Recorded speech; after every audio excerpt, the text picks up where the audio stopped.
first impressions on the master of technology, Mr. Cairo Foster.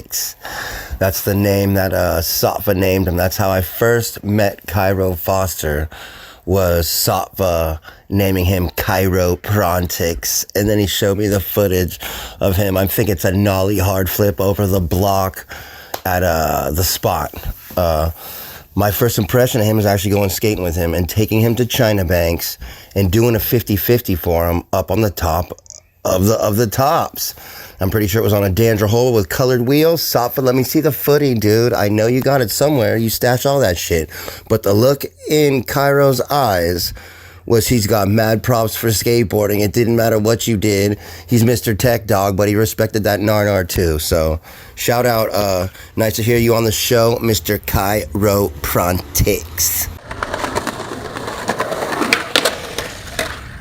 This is Talkin Schmit, and I'm Cairo Foster, and I am super excited to talk with you, Greg. Hey, Talkin Schmit. I'm already not watching. It's cool, like tonight is the night. Damn, this is like the coolest thing I'm ever gonna do. I wouldn't say it was fun. What do you mean, bro? Christian Fletcher's younger brother. Fuck the Dodgers. Big Dog's in. What do you think, Dolan? Gonz, Schmitty. Talkin Schmit. Alpha macaroni. Most of these guys, their opinion don't matter. Talkin Schmit, right? It's skateboarding. I remember that. Talkin Schmit. What are Yuns doing? Holy shit. Skateboarding homies. No, Schmitty, you can't jump in. What is happening? Gregory. Yes, we are. Wi-Fi check 1, Wi-Fi check 2. Fuck yeah, guys. Look at this. My next guest has been on my radar since 1996, and I've wanted him on the show since I started, but obviously I'm going to be a little cheesy right now. He's been occupied with what other persons are occupied with, and vice versa. You know what I'm talking about. This is the one and only Cairo Foster. What's up, Cairo? Chilling, man, chilling. Stoked to connect with you. Dude, I don't know if we ever talked about this like formerly or anything actually, but so the story goes that Paul Zawanich called me one night and he's like, hey, Fausto wants you to do the next Thrasher video. Can you do it? And I'm like, I mean, my computer, I don't know, dude. I mean, I'm down, and he's like, dude, we'll just fix up your computer. We'll do it. So I'm like, okay. So him and Satva show up at my house and we edit raw. Satva's got this footage of this dude with glasses I've never seen skate before, just killing Pier 7 and like a lot of shit. And we're like, what the fuck? That was you. With some. So like, it's kind of crazy to me, like, because I was thinking about it as I was getting ready to talk to you, and I was like, man, that was my first, like, the door opened enough to get me into the whatever I'm doing and what I've done since then. Mm-hmm. And that was kind of your opening too. Like, you had moved to SF and filmed a bunch of stuff with Satva, and that kind of put you on radar in a way, right? Yeah, for sure. Like, it's so funny because whenever I do reflect back on the doors that open and everything, I'm like, Satva just like was in tune, because through Satva I also got on to Supernaut because of Paul Sharp, right. And those guys were all within the same camp because of the Toy Machine days and all that stuff, because Paul was on Foundation and but yeah, in 96, that's when I like finally really moved to the Bay Area, because I'd gone back and forth from Jacksonville, Florida, like 2 or 3 times, Jacksonville and like Salt Lake City, like 2 or 3 times. But yeah, that time it stuck. Yeah, that time it stuck. I was like, I think I crashed at like Josh Rosenthal's house for a little bit, and Josh B, which Josh B was like a DJ, like he's a skater first and foremost, but like he was DJing a lot, and Satva was getting into DJing and like skating with Satva. And then, I mean, Satva's like this conduit to all these amazing times in the beginning of the SF days. Cause then I also immediately thought of like in Slap Magazine, he had like a checkout and I had a checkout on the opposite side. Oh, sick. So, yeah.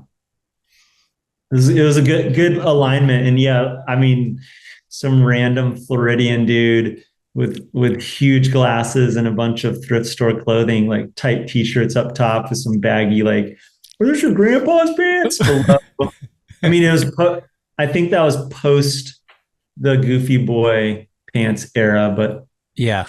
like a couple years post. Yeah. Uh-huh. But yeah, that was good. How did you end up meeting Satva? Just skating around the city. Like I moved out with this guy, JW, who I skated a lot with and lived with in Florida. And this other guy, I might be mixing it up because like I lived in SF a couple of different times before it really stuck. But like one of the first times was with JW and this guy, Al Mosley, who was from St. Augustine, Florida.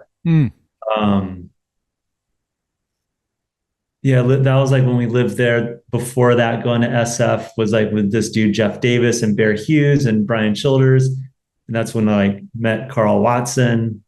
We went to, yeah, I'm like all over the place. I'm just laughing because like that first trip, I remember it was the first trip or maybe the second time when I was staying with Josh Rosenthal and JW. But I remember we went to EMB and I think it might have been Josh. He had that EMB experience where someone came up to him, was like, yo, let me try out your board, and just took it. Peace. And then basically JW has the gift of the gab and was able to like chop it up with whoever had swiped Josh's board and got it back for him. But it was like, yeah. But yeah, I think just skating around, like the intention to moving to San Francisco was just getting out of Florida to skate in a place that like was super rad. It wasn't even like, let's go there to get sponsored or anything. It was like, oh my gosh, let's go skate San Francisco. All the videos that we really liked. Obviously back then, like all the videos were based out of California. And then the other thinking was just San Francisco geographically was more appealing. And then you also didn't need a car. Yeah, it's only 7 square miles, so you can get a lot of places. Was EMB a big part of it or not so much? It was kind of like done. I feel like by that time, I feel like Carol had moved away, and not to say like Carol was like the one person that got everyone to skate at EMB. But I feel like at that time when a lot of those heads had moved to Los Angeles or SoCal, it was kind of those last days of EMB and you were getting kicked out of every session. And yeah, Pier 7 had been built and I feel like everyone was like, had moved over there because it was easier to skate there. And who knows when Third and Army, I don't even know what year that happened, maybe 97 or 98, but like, or maybe it was 96. I don't know. Just like there were other options and it was a hassle to skate EMB, and hats off to everyone who did skate EMB in those days with like 45 millimeter wheels, because and the bricks. Yeah. I'm just like, nowadays you watch footage of people skating there and I'm like, yeah, you have 55 to 60 millimeter wheels. That's so much easier to skate. Sure, like 3 decades have gone by and the cracks might be more vicious, but I think of. It's crazy. Yeah, I know. I think about that too. When you were filming with Satva, were you ever apart? Because at that same time, Satva was finishing up the Welcome to Hell video, Toy Machine, which was like one of the, I mean, we all know that video. So were you apart? Was like, hey, Muska's in town or Jamie's in town? Like, did you get in on any sessions or like that? No, I just like, I kicked it with Satva. Pretty sure like shortly after, maybe even at the same time, that's when I met Dan Libby. Oh yeah. And that was kind of like the squad. I would skate with Dan and he had connections with people from like Louisville and Chicago. Like, and I'm definitely mixing up at what time the sessions happened, but like Tony Cox and Chip Van Ham, like I just recently spoke to Dan Libby about those days, and like Chris Becker was in the mix after that, Rob Collins, like all the people from our house. And then like with Satva, it was like skating with Satva and Josh B. And then like Brandon, I forgot Brandon's last name. And then like a lot of, it's all kind of a blur because it's so long ago. But yeah, like I never was like on any like heavy Muska sessions. Like I think any Muska session was like earlier when my first trip to California, like in 94 or 95 with Bear and Jeff and Childers, like being down in like Huntington Beach, like the OG Huntington Beach, like seeing Tom Penny skate or like Muska or hearing stories of them talking, like the mega heyday when you just didn't know that it was possible to be that smooth on a skateboard. But yeah, like Saba was filming for that, and like definite highlight was to have like I had a guest trick in the montage, and like that's was like I'm like the closest thing to me being involved with Welcome to Hell. I never was on like a session. Like I don't think I got in like sessions with Jamie Thomas till like way later. Yeah. Oh, so Saba is like he was the key. He opened up the door for me.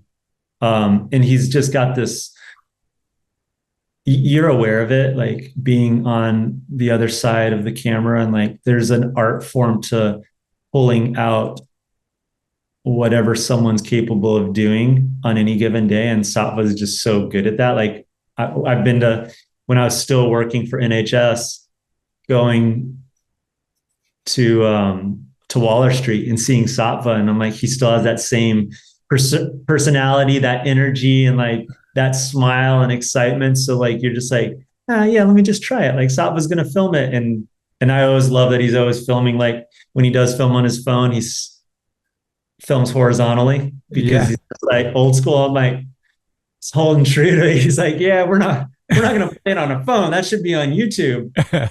We're not talking about a YouTube short. I'm like, fine, that's awesome. I love it. Yeah, but he hooked it up, and I think he eventually, he like shared that a lot of that footage to Paul Sharp. Like you said, in Florida, you were watching videos that, you know, were mostly in California. Who were the parts that you were attracted to? Who were some of like your iconic skaters you were looking up to as kind of heroes back then? So funny. Like the short answer is Mike and Rick. And then the long answer is that like for years and years, I just held on to this belief that I didn't have any skaters that I idolized or like were my heroes or anything. And even when I had the opportunity to meet Mike and everything, I'm like, oh, yeah, you know, like there's like inner child that's just like, oh, this is cool. This is cool. And then I remember years and years later on like I guess not years and years. I went on like a cross country trip with like Childers, Chet Childress, Rob Welsh, and Pete Thompson and Jake Rupp. And like, we went cross country and we ended up going up to DC. I think it was on this trip. Maybe it was on a real trip, but like I saw Chris Hall, and it's funny because like Rick and Mike now I can say now I'm like I just watched that, the Bob Shirt video with those dudes. And I watched it from beginning to end. Like I was like studying it because like I'm like, I idolize those dudes. But back then I was just like, yeah, cool. When I saw Chris Hall, I like almost lost my shit. And I was like the first person or probably the only skater where I was like, oh, I want to get their autograph. And I just didn't. And then over time, I'm like, I just feel like super blessed that my skateboarding time and career has like been able to like if there are Venn diagrams, like my bubble like crossed over paths with Mike and Rick so that like we're friends and like and buddies and all that stuff. So like it's funny, like that's the long answer, but yes, Rick and Mike, like those video parts. Even was it Shackle Me Not when like Mike does the back lip? And then he does a back lip on the fun box, and it's got a little QP jump ramp at the edge, and he's like popped up. It's like him and his brother skating, him and Greg. Yeah. Even seeing that, I'm like, damn. And then Not Debbie Does Blockhead. Maybe Splendid Eye Torture was Rick in Splendid Eye Torture? I think so, yeah. Yeah, like those guys stood out to me. Definitely some other people stood out, but like it's also what they skated, like the terrain that they skated. I'm just like, Mike and Rick are very well-rounded skaters, but they didn't go down the path of being like so tech that it just was incomprehensible, or so hard that it was incomprehensible. They've just always been like a great balance. Like you watch all these videos and Mike can obviously do anything and everything, or maybe he was just like so tech, but it didn't look like melting. You're just like, oh, like when I was watching the Bobster interview and they're talking about when he kickflip nose wheelies, nollie heel flips out at EMB, no one had been doing that. Like probably Henry had done something like that too, but like Henry, when I watch Henry, like that shit looks tech. Yeah. And Mike, I'm like, in hindsight, I'm like, oh, that shit was tech. Yeah, Mike kind of has the style that makes it look a little more effortless, right? And Henry looks like he's charging, like it's not one is better or the other. It's just different.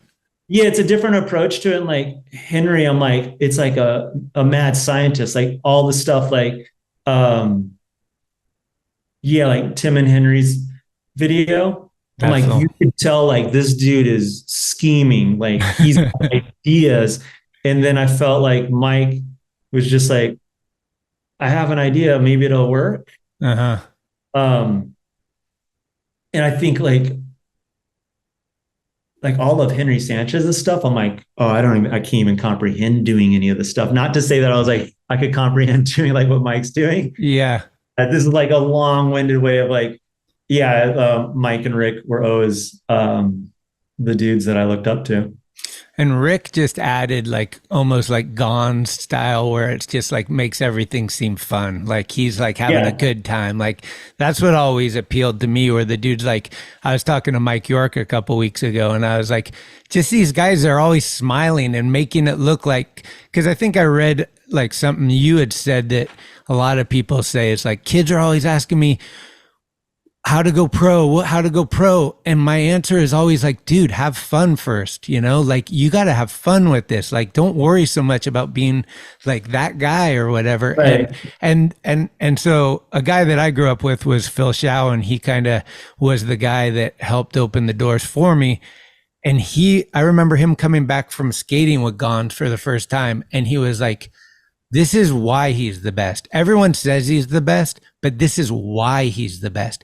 Because that fucking guy showed up at a contest and everyone stopped and he made it look like fun. Like we were all trying and then all of a sudden Mark shows up and it just looks like a fun thing. And he's like, that's why he's the best. And I always held on to those type of skaters that are just like that feeling of just like, oh my God, fun. Like that's why we started this whole thing.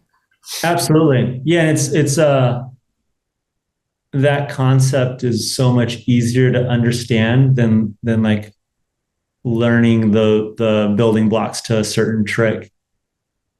If someone can identify that you're having fun, they're going to latch on to whatever it is that's giving that fun. Like I remember, last year I was skating at a park here in Tulsa, and this woman was like, hey, like I was done skating after an hour. So she came up to me. She's like, hey, I just want to tell you, like, you look like you were having so much fun that it's just really cool to watch you skateboarding. And I think that's also like, it's fun now because I'm just like, I want to get out and do that. And it's my outlet because I don't have like a lot of like similar aged people that I skate with here. So I'm just like, yeah, it's great. And it really like landed well with me when she said that. And then it's so funny hearing that analogy and thinking back, like for the reason, like I'm grateful that video came about and I had that part and it was filmed by like these greats and everything. But the one part of the video that video part that so many people talk about is they say they love how I smile after I do this line at Pier 17, like on the it's like the pier blocks that have like the top on it that like Jake Johnson did the kickflip front tail slide. Like your nose blunt it? Yeah, and I do a 360 kickflip at the end and I'm just smiling and everyone's like, I love that you're just like so happy there. And I'm like, well, that's what you want out of skating. That not even skating, that's what you want out of life. Like you want to be able to like find something that brings that natural smile, and like someone that has no idea what skateboarding is about can identify that and And that's like the beautiful thing. And that's why I think skating's rad for so many people, because they get that and they get those glimpses and you're just like, oh. Yeah, I was thinking about it this morning too. I was drinking coffee and I'm like, so I'm thinking like, because raw literally was raw. Like that's why it was called raw. It was edited on a computer that had rendering, and like Safa broke out into hives over this edit. Like it was stress city because our computer was not made to edit videos. Right. So it was raw. Like, let's put it that way. But so you started like, you probably maybe filmed some other stuff for shops or earlier stuff, but like this is one of your earlier things. And you go from that through everything to you're jumping in a van, traveling around the country with a dude that has dollies and like high end equipment, right? So it's like that whole like, wow. And the evolution of maybe what you're seeing. Like you're just a skater skating, but you're seeing the change in what's going on with the camera a lot. Yeah. They're getting this extreme, all of a sudden the extreme fisheye comes out and you're like, whoa, they can get real close to you. I got to be careful if I break the lens, kick out or whatever.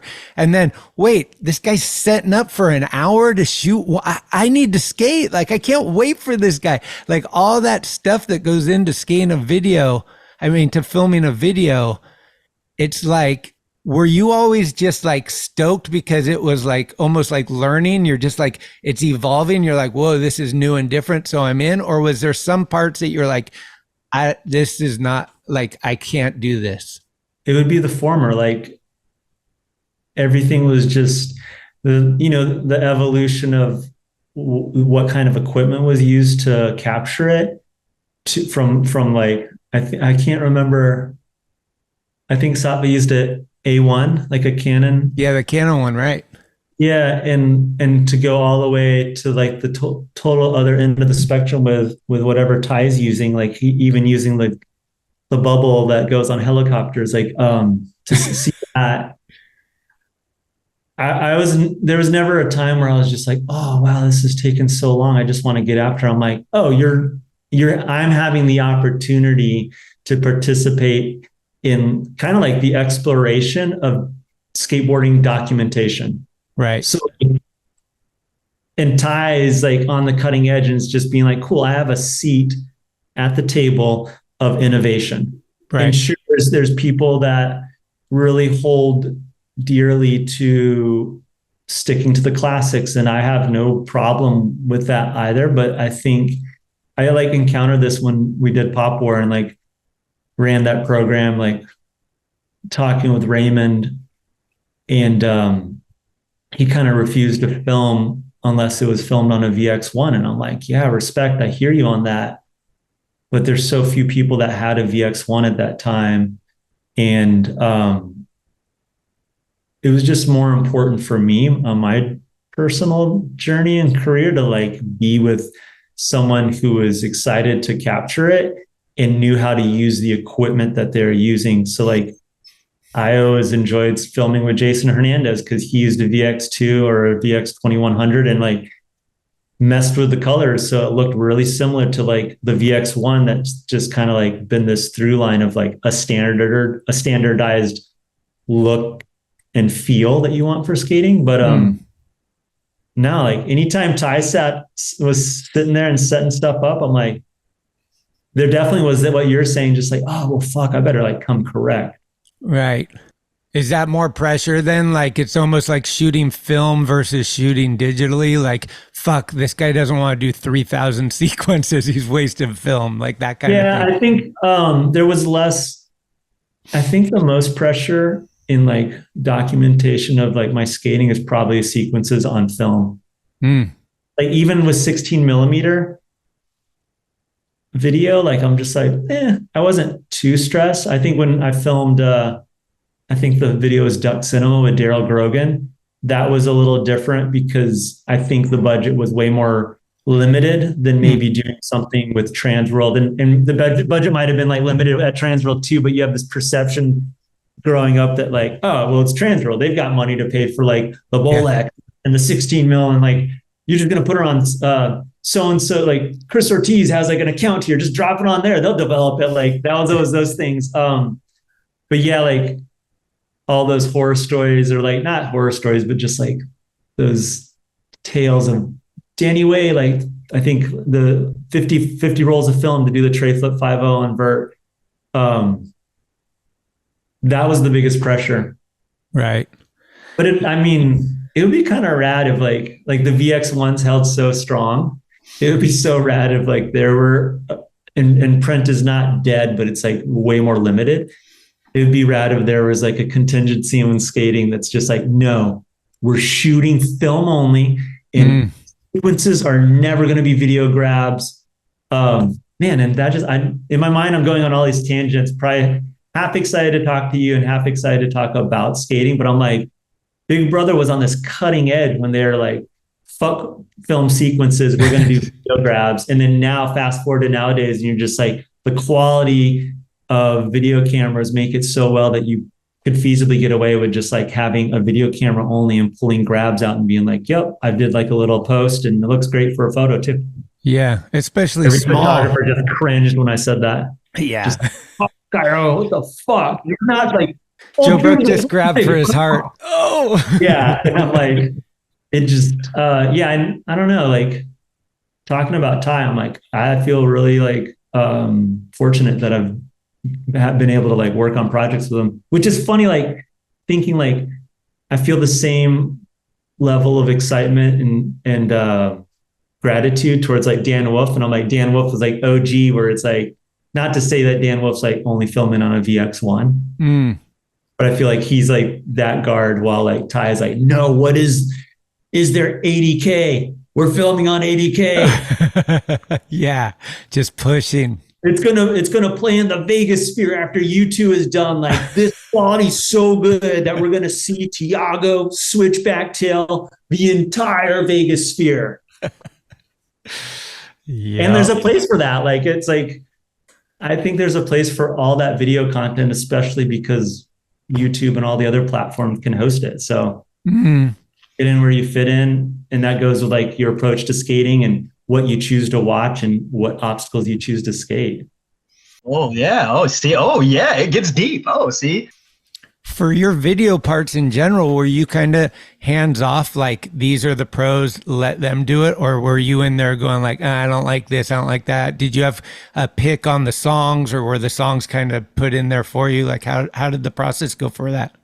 I would say I was pretty hands off because I felt really confident in everyone I had the fortune of filming with. And when it came to music, I think it was just like, hey, we would talk a lot or just listen to like the type of stuff that I listened to. And I never, aside from maybe, and like big hats off to Bagley and Louie for Bag of Suck.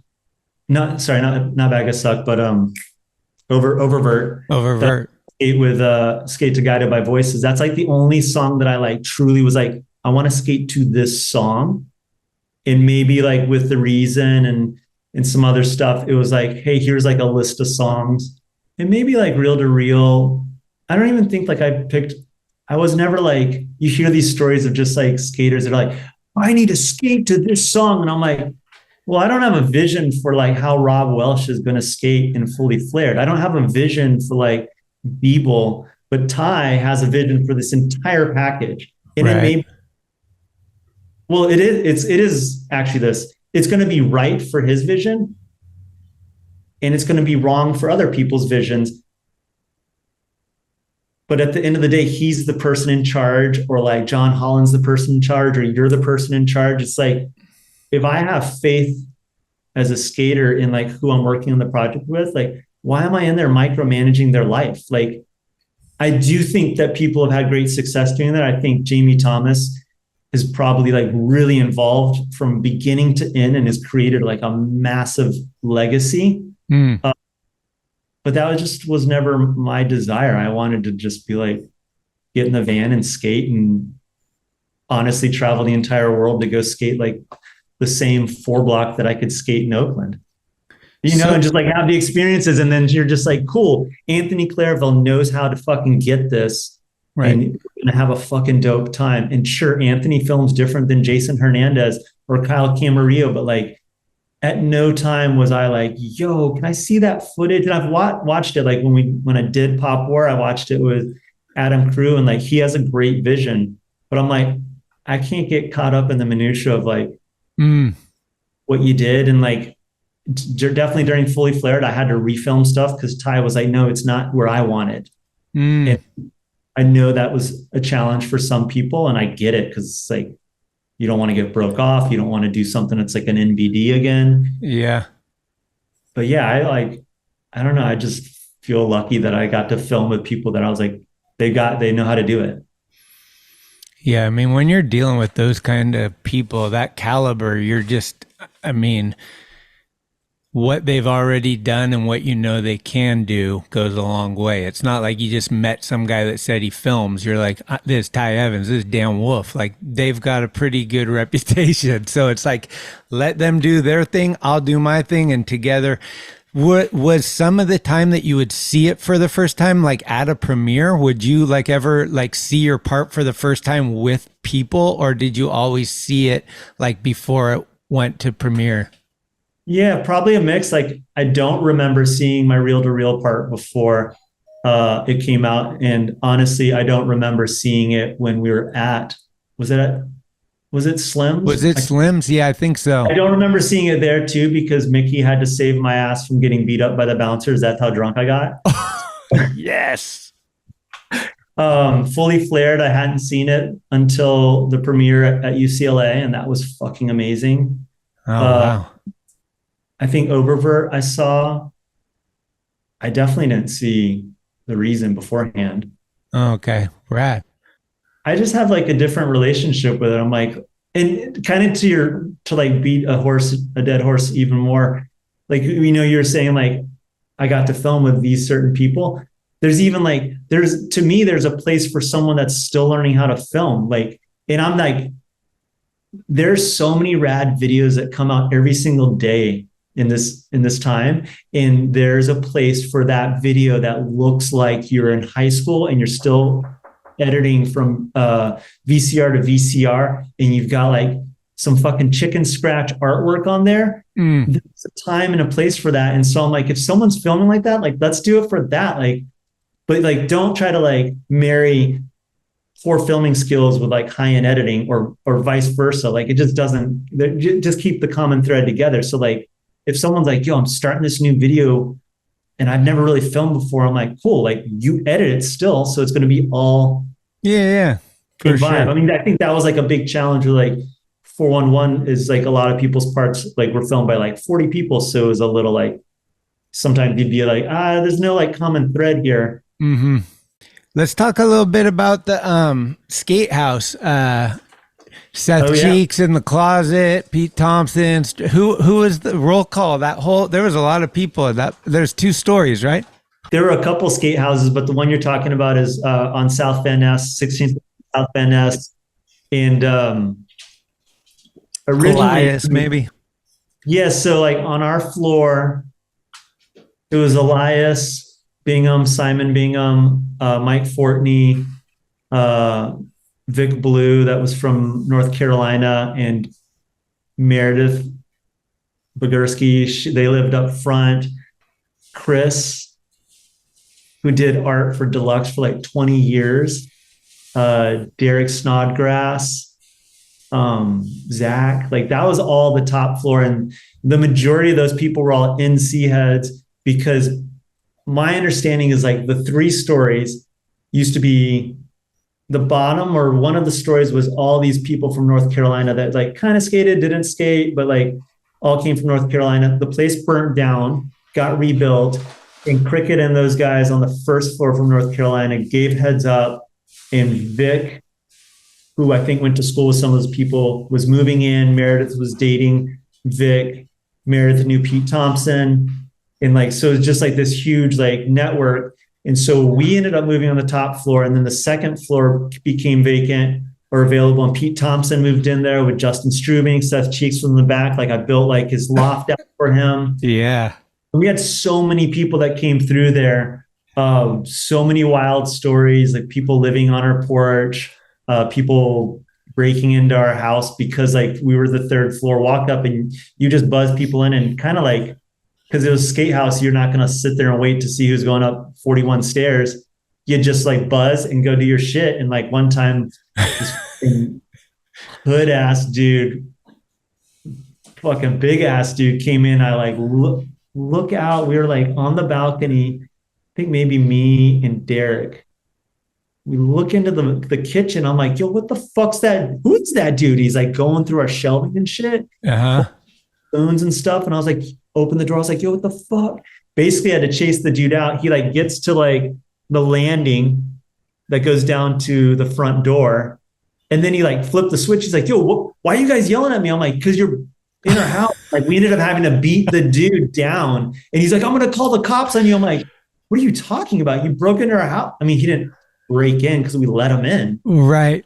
Someone let him in, but I'm just like, what the fuck? That house was wild. And you and Bowman lived there on the second floor. Yeah. Like in Harif Guzman, he lived like a block down. Harif. I forgot about Harif. And then Brian and Staba, they lived a block towards 17th or 18th on South Van Ness. And Chris Bear that does used to work at Skate Mental and stuff. Yeah, okay.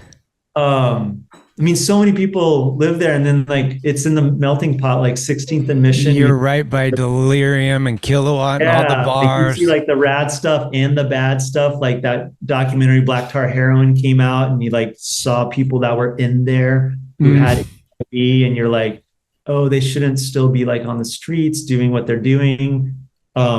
We had like a couple, a pimp and like the woman living on, it was wild, dude. We saw some, I mean, it definitely is not desensitized, but you're just like, yeah, life can get really raw, and it definitely set the stage for how I perceive like living in Portland or living here in Oklahoma, and just like the homelessness and houselessness and just drugs.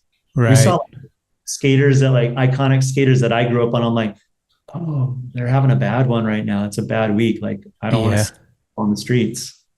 And I didn't know what, you didn't know what to do. You're just like, fuck, I don't know. Right.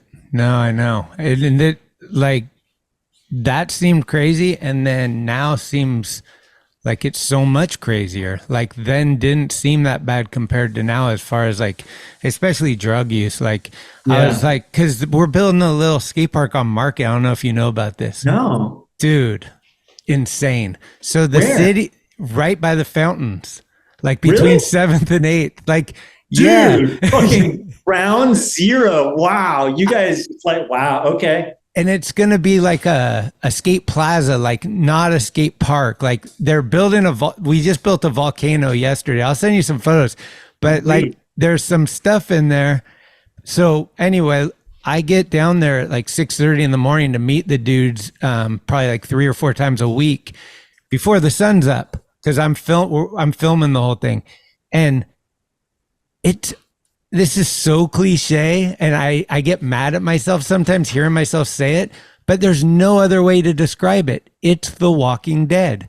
Like these dudes are in super slow-mo, and their backs are bent over, and they're smoking shit off foil, which you know isn't weed.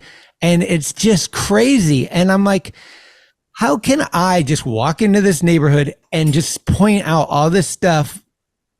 How can I don't know the answer. I know it's a sensitive topic, but I just don't understand how a policeman can't just go down there and sit there for a half hour and arrest some people or something. I don't know, but it's really nuts, that neighborhood. And so sadly, I think the idea is bringing skaters there is going to help push that out.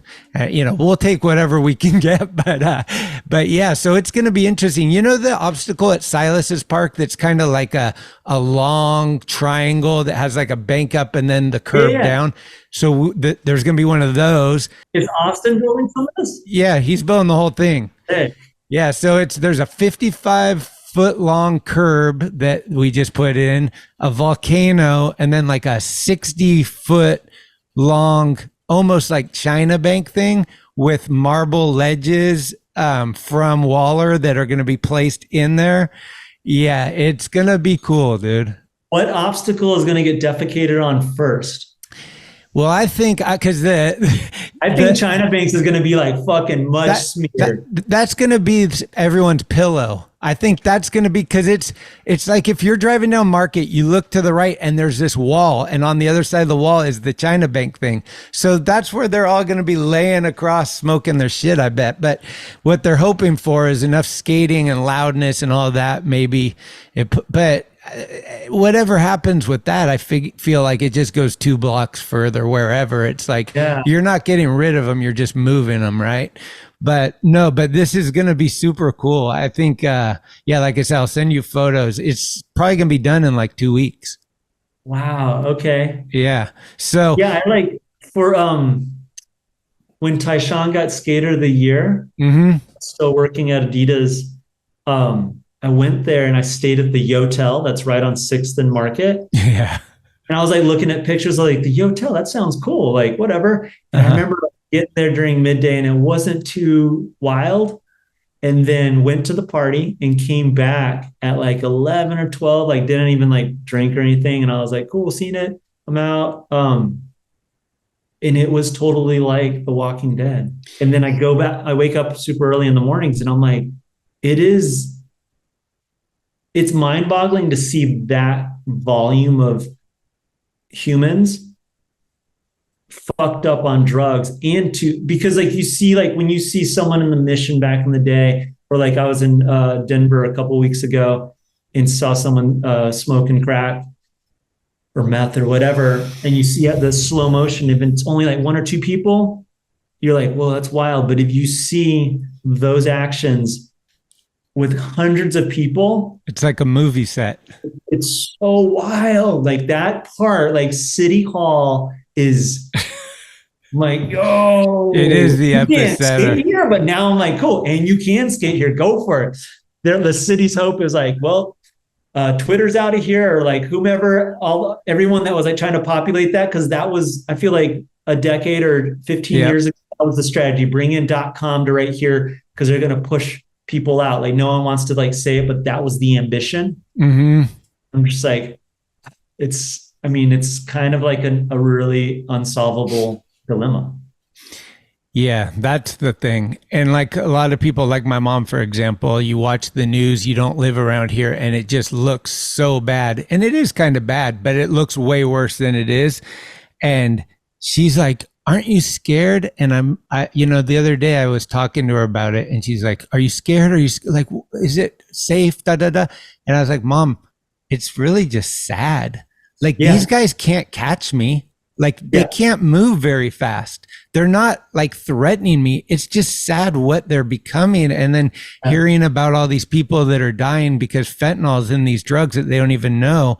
That is just like, I've lost people that's happened to, and that is where you keep getting reminded when you're out in the streets, like, oh, this is why that's happening. And it's still happening. And you're like, I don't know the answer, but something has to change. This can't continue. This is so bad. Like, Yeah.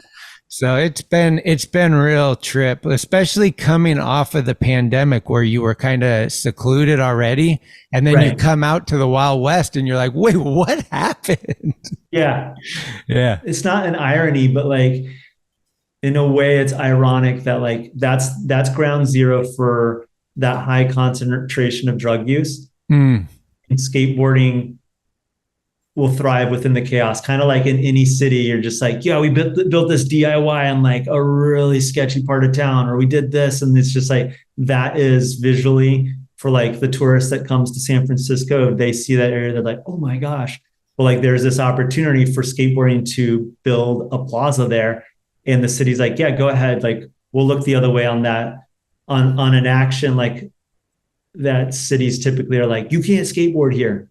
Right. And like skateboarding is still thriving. Like it's like the act of skateboarding will always thrive in these areas where the common person is just like, I wouldn't want to be there. Or like, why are you there? It's like a beautiful thing. It's really crazy. Yeah. Because when we were in Baltimore, we went to the banks where they filmed The Wire.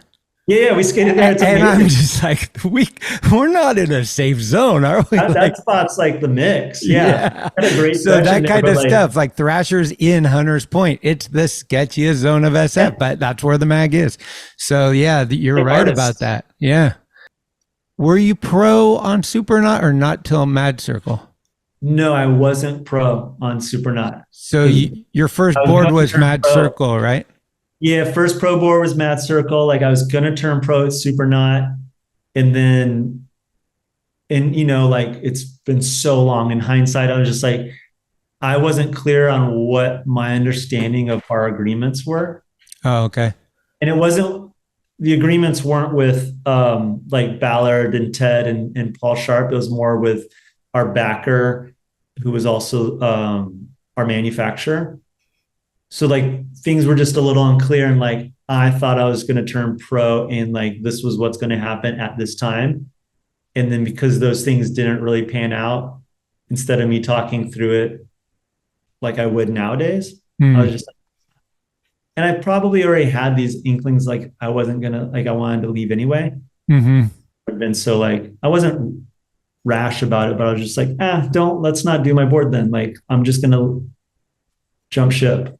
And so then I ended up writing for Mad Circle, which unbeknownst to me was like the very end of like my understanding was like a 5-year agreement that Justin had with Giant Distribution. And I was on for 6 months, and then Giant, the agreement wasn't renewed, which was such a bummer because like the team is fucking amazing. Yeah, such a legendary time too. Like in having Twist involved with the graphics. Who got on first, you or Rob? Oh, Rob on the Mad Circle. Yeah, was Rob for sure because he was in the video, and I got on after the video dropped. Okay. And I've kind of like made it. It's not a conscious effort, but like it's a recurring theme. Like I got on to Enjoy after Bag of Suck. I got on to Mad Circle after 5 Flavors, which were like these like breakout videos for those companies. Like Let the Whole Flow to me was like very special video for Mad Circle, but I don't think it had like the impact on the whole industry like 5 Flavors did. Right. So Rob was on way before I was. Okay. Marcus Brown. Yeah. Was Rob instrumental in you were hanging out with Rob a lot at that time, and how'd you get on Mad Circle? Was it Justin hit you up? I'm not exactly sure how that all worked out. I mean, I was hanging out with Rob.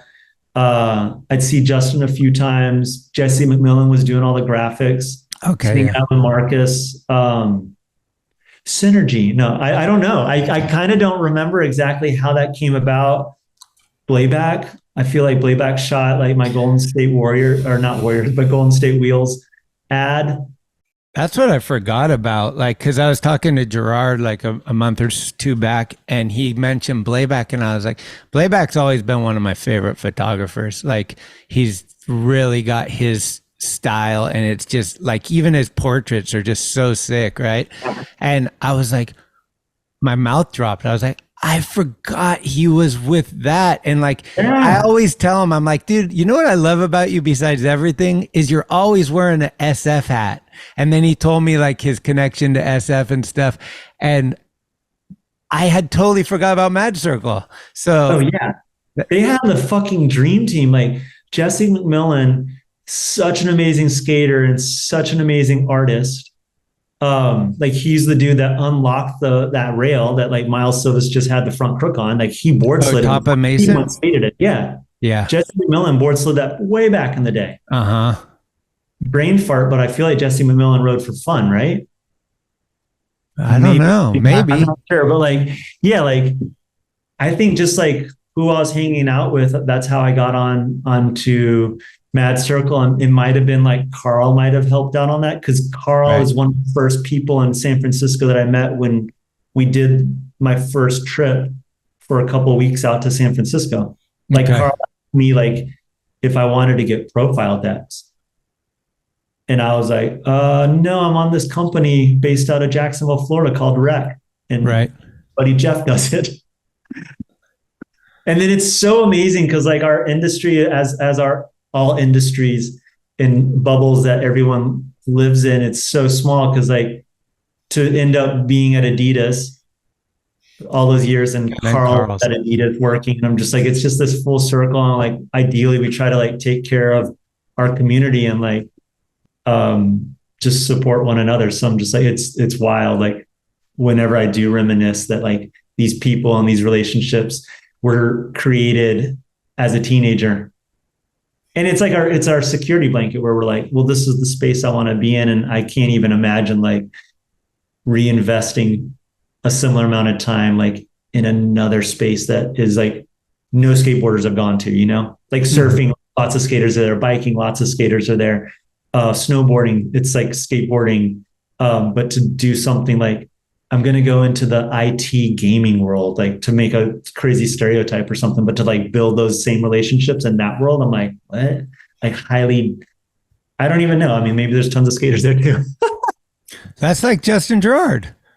He went into this like whole tech thing, like no education, nothing. And he's killing it. I'm like, dude, it's pretty impressive. I'm like, well, there's a whole other world. And you're just like, but I don't know, not having the skateboard, you know, every day when you go to work, it's still a job, but you're like, it's skateboarding.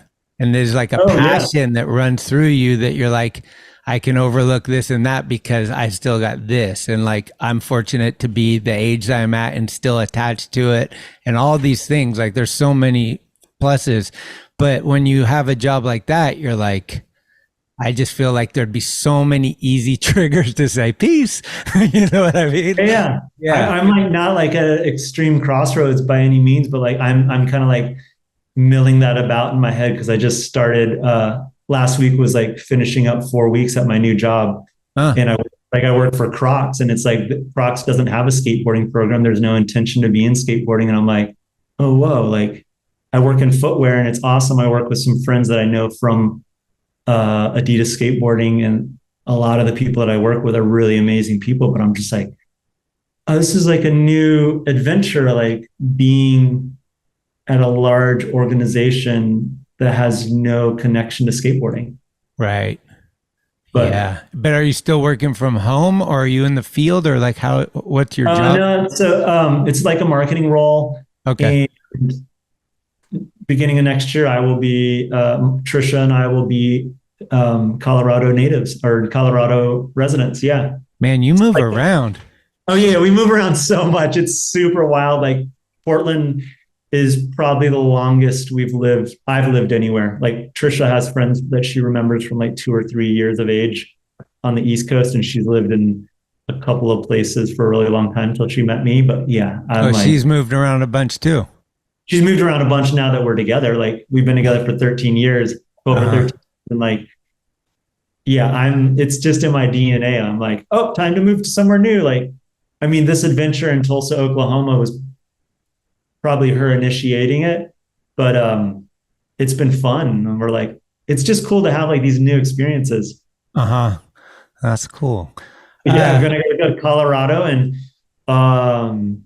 hopefully the twins are still skating, and like all those videos they're having the shot battles. And no, I'm just joking. Like Denver's like going to be amazing. There's so many. What is it? 310? What's the name of it? 303. 303. Yeah. David Reyes. You go with Angel Ramirez again.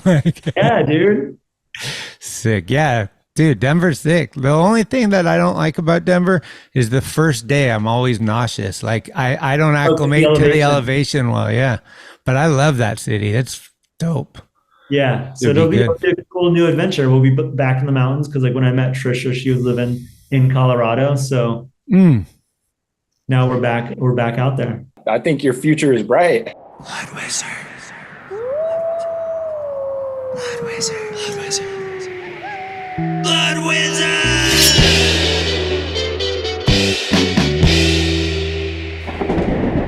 Shop.bloodwizard.com. Tickety tack. Hey, it's Corey at Blue Plate, 3218 Mission Street. Come see us. Meatloaf, fried chicken, deviled eggs, Dollar Olympia beers. We're here every day of the week. We got a garden and we got smiles on our faces. Come let us make you happy. So wait, are you in the same city as Danny Boy and the Outsiders Museum? Yeah. Holy shit. Because I did an episode with him from there, and he told me about how he bought the place and he turned it into this whole thing. And it's pretty insane. They got like the drive-in theater and all the little locations from that movie in that zone. Oh, yeah. I mean, Tulsa's, as with the majority of cities that just happen to not be on the West or the East Coast, Tulsa's a city. It has a lot of rad stuff, and some rad things and bad things have happened here. And if you're an Outsiders fan, like I was speaking with Joe Brook probably last year, and I had mentioned it. He's like, wait, really out there? I'm like, yeah, all the stuff's here. And then CU Trend just did a bike trip from California up to Chicago because Route 66 runs through here. Yeah. And there's a lot of desire and energy and money that's going towards like evolving this town. And it's got a cool skate scene and everything. Raymond Dead is not here anymore. He's in Wichita apparently. Okay. Bummer, because it'd be cool to see Pete. It's ever since I lived with Louis Barletta, Louis would always say like, San Jose is 10th largest city in the US. Did you know that? And I'm like, I never knew that. And so like, interestingly enough, I like wanted to see where Tulsa is. And I think it's 49th in population, which, I mean, it's a small city. 5 o'clock after work and on the weekends, it is ghost town in downtown, which is cool for skating and rolling around, and you have space, but you're in a city. So is it a lot easier living? Yeah, like you've run it with Trisha and I are running behind on schedule to go to the airport door to door. No joke. Once I'm in the car, it will take us 7 to 9 minutes, and the airport is 6.5 or 7 miles from the house. So it's it'll be something we miss when we end up moving away from here. Okay. Yeah. But yeah, man, I'm probably the last time we spoke, I was living in Portland, Oregon. Yeah, for sure. I know I was tripping on that because I think I was there. I forget why, but I was there, and I want to say, it was the Silas contest. And I think we were at some bar, maybe Mickey's bar.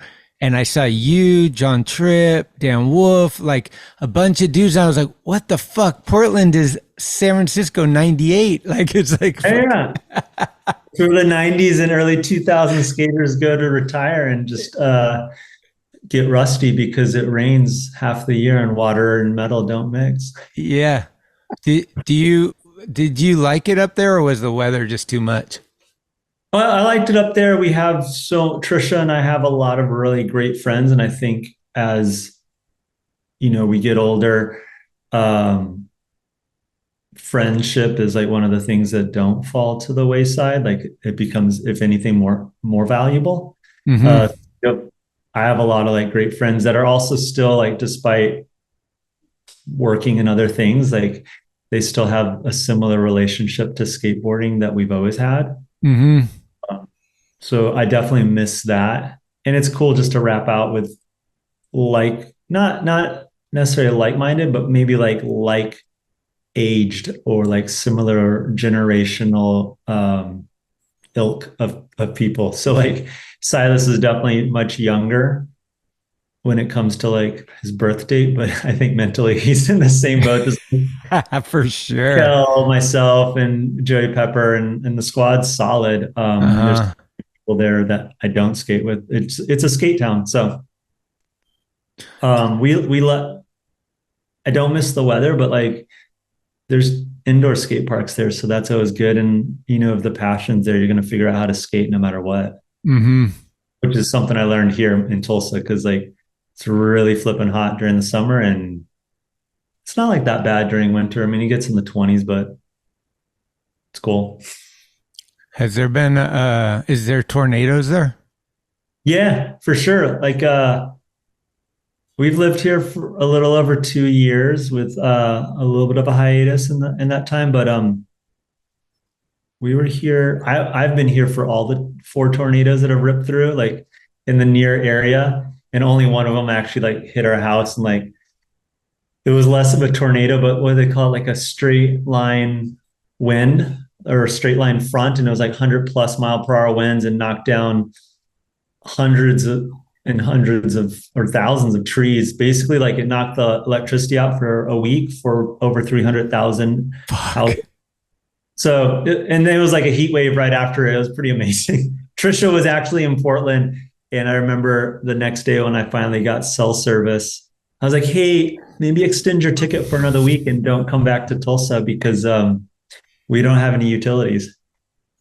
Fucking dude, that scares me. It's crazy because growing up in California, like I've been here my whole life. Yeah. So it's people are like, dude, earthquake. I'm like, I don't trip off earthquakes, but I trip off the shit I don't know, which is tornadoes and hurricanes. I'm like, dude, if that comes through, like, do you have to like go underground? Like, what do you know what I mean? But everybody has their own, like, I don't know this, so it fucking scares me. For sure. And it's like whatever you're comfortable with, because all the Oklahomies out here, they're essentially just saying, yeah, I mean, just go outside and see what the vibe is on it. And apparently it's kind of rare to have a basement in Tulsa because of the soil content. It doesn't do well with like houses having basements, but people have the bunkers and stuff, but we have a basement. And like the 4 storms that have come through when I've been here, I'm like, I've never gone down into the basement. I'm just like, but this last one I'm talking about, I remember looking out of our back, like kitchen door, and I saw the carport lift off the ground and like kind of like flip a little bit and then slam back down. The tree was bending super wild. And I'm like, when the carport lifted up, it's all like steel and aluminum. I was like, okay, I'm gonna go inside because it seems kind of crazy. Right. Tornadoes are quick. Like a hurricane lasts a long time. But yeah, the tornadoes, I don't know, they've been chill. Okay. So we were talking earlier about like, I guess you've kind of had this personality where like you said you've kind of fanned out on Chris Hall, but in general, you've just treated these guys as your equals and stuff. And Mike and Rick being your kind of like look up to, like these are the guys when you're getting hyped. And then later you're at the Lakai camp, right? And skating with them and for them. And that must be surreal in some ways.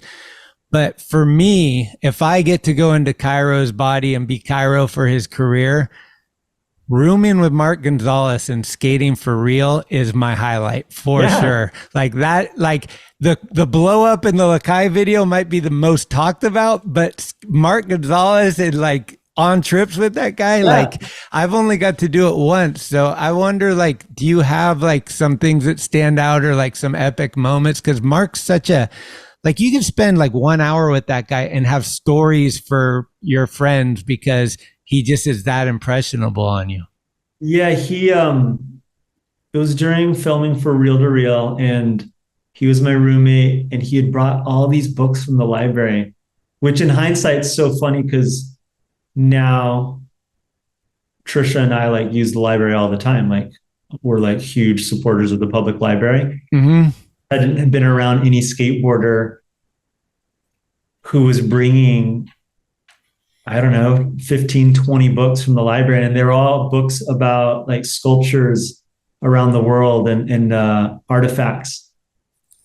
And then Mark really didn't sleep that much on that trip. It felt like he just like, I feel like he is one of those minds that are just constantly racing with ideas. Right. So just like, hey, Cairo, like 3 or 4 in the morning, like, what do you think about this? I'm like, what? It was just amazing. Like so many like cool things. Like I just watched that Abnormal Communication last week or the week before that, Mark's kind of like a centerpiece around that whole video concept. And then there's like the spreads in the magazine, but just hearing him talk about getting older, which we all get older, and how he still finds so much joy in watching and, like he wants to be able to do what he's seeing. But as we get older, like we have these limitations that come upon us because our bodies aren't as agile or as strong as they were when we're teenagers, but he's still in the mix and he's still like the same fervor in his voice is there. It hasn't diminished. And like going on trips with him through Adidas and looking back on the times on Reel, like it's been a constant, like, and that kind of ties into like that thing about fun. And I think that's why people through all the generations of skateboarding, whether it's like the old guard telling the young guard that you need to like respect and look up to this person. And then once you like look at what Mark's doing, you do see that it's fun and it's genuine. It's not like a contrived act.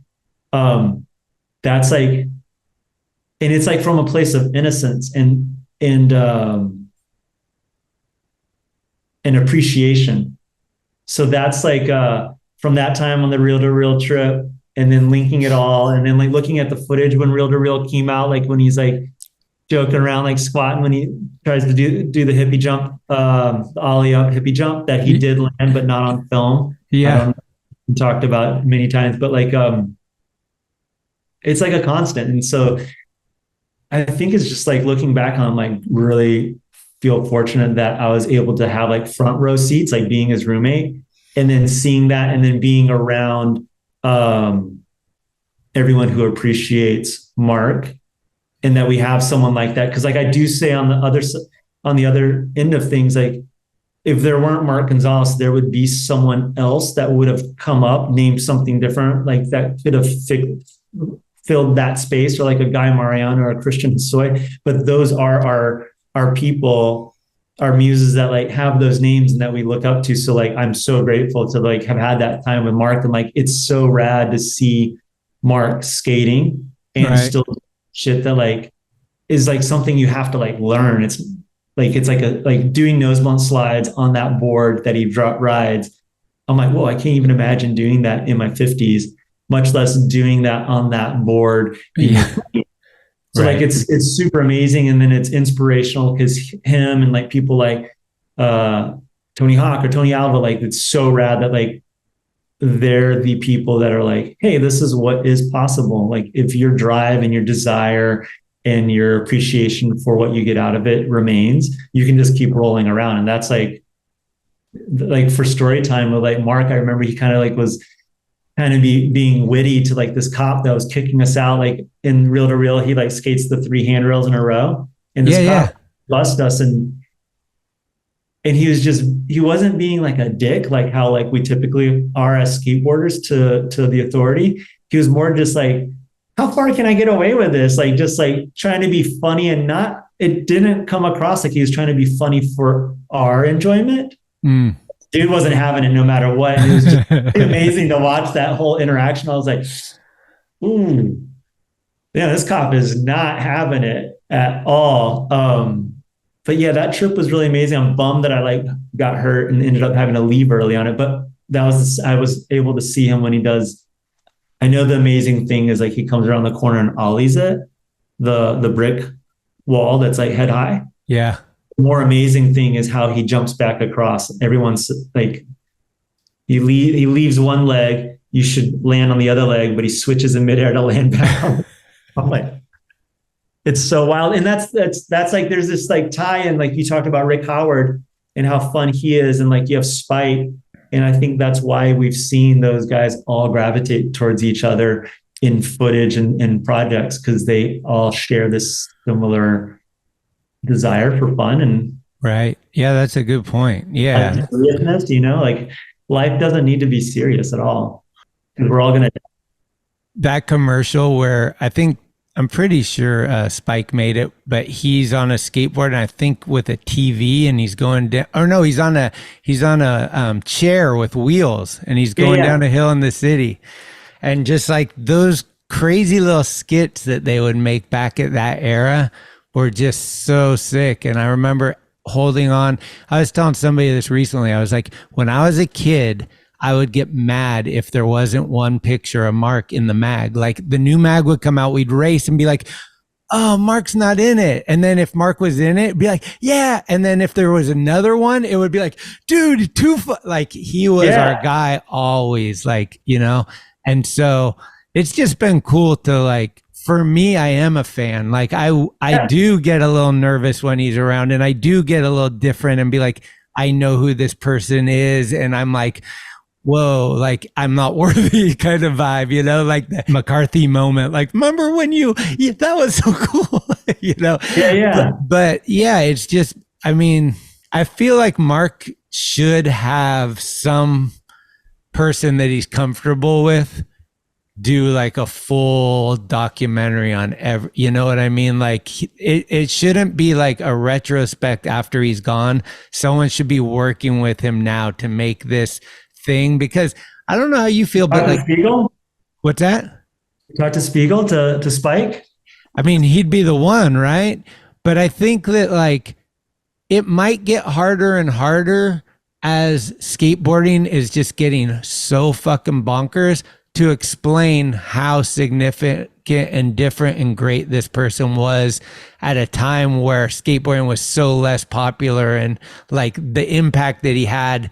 Same with Hensley, right? Like, holy shit, what the hell's he doing? Like, there was things like that just, and I don't want to be because I say this almost every episode, I never wanted to be the guy that said back in my day. So like, I appreciate everything that's going on and all that. I'm not the bitter old guy, but I do just think that like, I'm a historian, I guess. And I think that the old stuff matters so much that like some of the new kids get it and some of the new kids don't care. And I think that, I don't know, everyone should kind of care about what started what they're enjoying, you know? Right. Like there wasn't always a 6-lane freeway. There was dudes that paved through these crazy trees and made the highway that you're gliding down, but there was a hard road to make that happen. And so you're benefiting from a lot of things that other people, you know, the wheels, the boards, everything. And I don't know, to me that's where an old school mentality will always stay, of like the roots are important.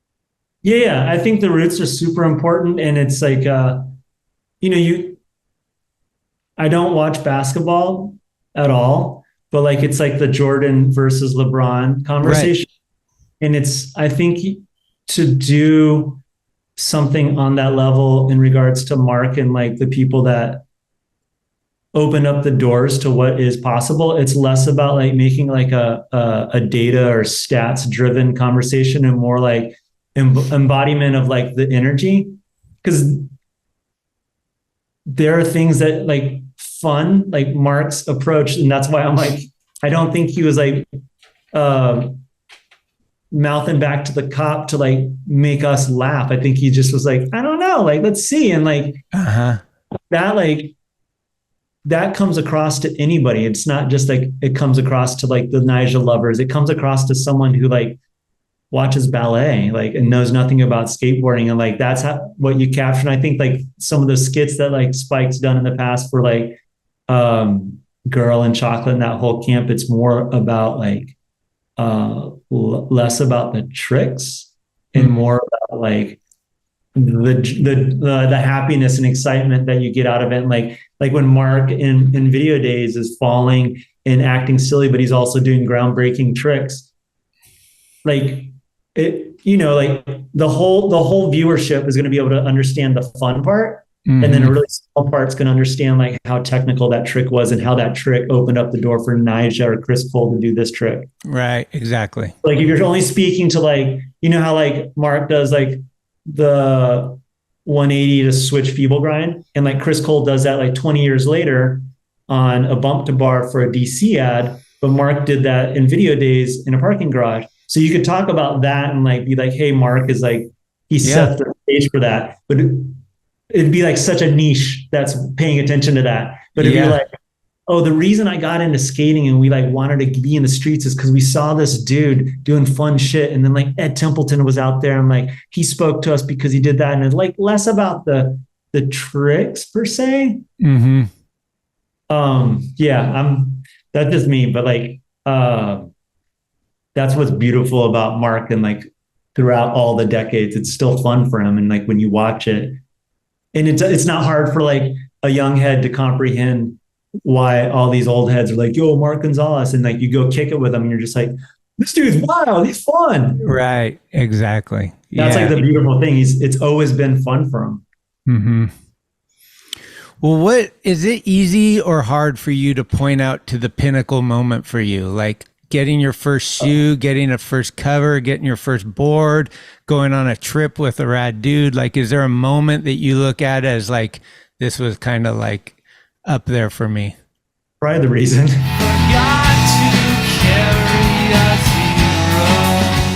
Oh yeah. I mean, like there's so many moments that I can reflect on that were like key moments, but like overarching driver was like the reason. And then getting on Lakai was fucking massive. And then honestly having like Mad Circle go under and taking time to get on a board company and riding for Real when Real didn't have a lot of team riders. Mm-hmm. Like when I got on Real, it did feel like we were I don't think it was like rebuilding the team, but it felt like we had a small team and you could get so many ads each year. And I think like getting on Real was great because it kind of like brought everything together, like being in a Bay Area company. And that's what's beautiful, like was rad about Mad Circle. And then what was rad about Enjoy. But like Real and Deluxe is the epicenter of Bay Area skateboarding. So that was like super pivotal. Then getting like basically access to Gabe Morford. Right. Which was also access to Dan Wolf, which like came all together in The Reason. And then, yeah, getting the call from Mike Carroll to ride for a shoe brand that he didn't even tell me the name of it until like months after. And I was like, yeah, I'll quit the shoe brand I'm on now to ride for whatever this company is. Oh, you were there since day one? Yeah. Oh, wow. That's cool. Like Mike's just like, hey, me and Rick are starting this company. So like going back to like, who did I look up to? I'm like, I basically got like the tap on the shoulder from the two people that like, when I was in Florida, jumping down stuff, like definitely have a different approach to skating than those guys do. But like when I was there skating, I wanted to have khaki pants like Rick Howard. And so I'm like, oh, whoa, like you guys want me to ride for something you're doing with shoes? For sure. Mm. I mean, it was crazy. Like when I got laid off from NHS, like there was like a possible opportunity to do something at Lakai. And I was like, it'd be so wild. It's just like, it's like not even like a circle. It's almost like this figure eight because it's like a couple circles like coming back together, you know? But yeah, I would say to answer your question, probably The Reason, but like The Reason was like a combination of a few things, but The Reason embodied that. And it's the thing that everyone goes back to when they're like, if anyone's like, oh, I remember this dude from The Reason. Okay. The Reason was the reason I started liking Built to Spill. I think that part was maybe my introduction to Built to Spill. And I can't thank you or who did that, Holland or whoever put that together. Ty John. And I mean, obviously, like since then, like I've had lots of live shows with them and lots of car drives with them. And like Doug Marsh just, oh, wow. Like that's a huge one for me. And I think that song in particular and the way it starts is just like, it's the epitome of a Transworld video part. Like it's just it almost seems like how Jamie Thomas would have done, like what I always heard, he took the song and then thought about what tricks he wanted to fill the song with, which was really crazy to me. But now that I think of it, I'm like, oh, that makes sense. Like this part is going to be for that slow-mo part and whatever. Like writing a movie. Like think about when people write these movies, they write the movie and then they film it after. Right. So, I mean, that, you know, and so I always loved that part. But I don't know, for me, the real part with Modest Mouse was equally like, I would put them on the same level just as far as like a great skate part with a great song, which is really hard to do in 2023. If kids don't know this, we have to get the rights to every song, especially now. And so we can't put Led Zeppelin down. We can't throw AC/DC down. Like these bands that everybody wants to hear, they're probably not going to be unless it's like some crazy budget with some movie thing or whatever.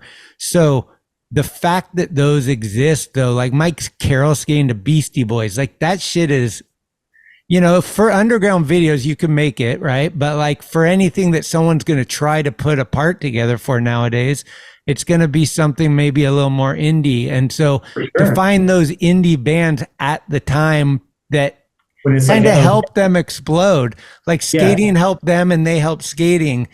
That's so magical to me. I mean, Dinosaur Jr. for me, same thing. Like the Alien Workshop video, right? Where it's like, dun, dun, dun, dun, Carter dun, and dun. Bill, like they hooked it up. Like, so I mean, that's how now you have Spotify. It's too easy. But back then, skate videos were kind of our Bible for finding cool songs, because I always tell this story. When I watch Appleyard's flip video part every day for like a year, of course, I was a Placebo fan all of a sudden. Yeah. Like I had no choice, you know? Totally. So that's the kind of stuff that was going on. And I think like watching your part, and then I think around that time is when Diego moved here and moved in with me for a few months, and me and him got really close. And you and Diego kind of fed off each other in a way for skating SF spots, because it was similar. Like, not obviously you had different things, but you both kind of wanted to chart, like, you seen this? And I think, and I think the real guys like Mickey Reyes, who grew up in the city, Gabe, who grew up outside of the city and is a photographer, these guys probably took you to a lot of spots maybe that you didn't know about, or that you knew about but didn't know where they were.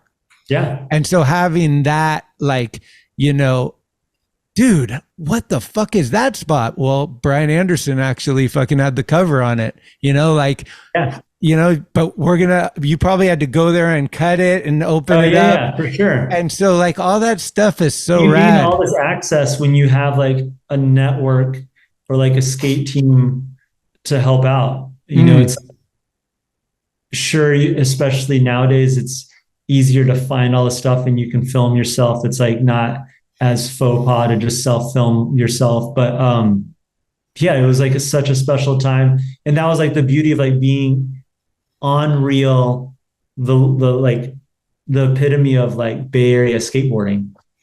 And I mean, you're respected by the guys that are running the area you live in. Yeah. So it's like, this is Deluxe Distribution. They're pretty close, if not family, with Thrasher, the magazine in the city. Yeah. And so everything is like you're included as, because you're family, you know? For sure. And so, and as a dude that grew up here my whole life, that's what I've always gravitated, was like, you know, like it's not a coincidence that David Gonzalez won Skater of the Year after he ground the biggest rail in San Francisco. I always tell people that. It's like Jake and Mickey looked at that rail for 30 years and this dude came and ground it. Like that was huge, you know? And so the stuff that happens in San Francisco to me is always a little extra special, because this is our city and this is the place we love. And we've put in so much time here and seen this and that and everything, and not for nothing, the mag's here and that's where we go to work every day. So I just appreciate, like, I think, I mean, not like blowing smoke up you, but you came to San Francisco and took down a lot of spots. And like, I don't know if it's coincidence, but skateboarding kind of went for a lull in San Francisco for a while, because I think there was a lot of talk that Cairo already killed the spot, you know, a lot of times, you know, like the Potrero Park, like that ledge out in Potrero. I think someone maybe had nose slid it, and then you either 50'd it or nose ground, but like there was a lot of things that you were either the first or second guy to do something on, and it was like kind of rad. And I think you and Kenny were maybe the first two guys, probably not the first two guys, but skating the Oakland courthouse, that was early on. And like, and the street gaps in the city and stuff like that. Luke Ogden like unlocked so many things for me as well. Like, was that Luke? Yeah, that was Luke that shot that. And like, skating that school out by the beach, the red handrail. The red rail that Duffel. Yeah. Yeah. And like I skated the rail that was like down You the back side. 50 that, right? I just like board slid it way back then. And then, but yeah, like I think like the thing's tall. For me, the city, it just had so many variations in the geography that make for a great city to skateboard in. Like, a lot of cities are really flat. Like here in Tulsa, it's flat. Like when I went out to Denver, when I started my job out there, I'm like, it's just really flat. In San Francisco, there's a city in Arkansas named Fort Smith, and it's kind of hilly. And that kind of shit just speaks to me because it adds this other dynamic to it. Like if you walk around San Francisco and look at a lot of spots that like Drehobel and Phil had skated, like on paper, you're just like, I don't get it. They're just ollieing from like a driveway to another driveway. And then you go there and you're like, yo, or like in some of the GX stuff, you're just like, right, whatever, it's cool.